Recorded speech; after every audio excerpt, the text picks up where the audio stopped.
बातमी वर्ध्यातून। वर्ध्यामध्ये तापमान 46 अंशावर गेलेलं आहे। कडक उन्हामुळे नागरिक हैराण झालेत। घराबाहेर पडायला सुद्धा नागरिकांना भीती वाटते। उष्णतेपासून बचावासाठी नागरिकांनी विविध उपाययोजना सुद्धा केलेल्या आहेत। तर वर्ध्यामध्ये तापमान 46 अंशाच्या पुढे गेलेलं आहे, त्यामुळे उष्णतेचा कहर वर्ध्यामध्ये सुद्धा बघायला मिळतोय।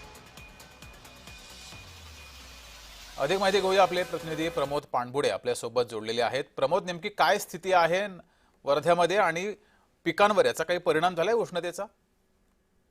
नक्कीच जगदीश सर, वर्ध्यामध्ये 46.4 डिग्री सेल्सिअसचं तापमान आहे। तब्बल 3 दिवसापासून 46 डिग्रीचं तापमान सुरू आहे आणि यामुळे जो आता उन्हाळी तीळ आहे किंवा भुईमुंग आहे या पिकावरती मोठ्या प्रमाणात परिणाम झालेला आहे। तसेच टरबूज असेल, डांगर असेल यांच्यावर सुद्धा परिणाम झालेला आहे। तर एवढंच नाही तर शहरातील जनजीवन सुद्धा विस्कळीत झालेलं आहे।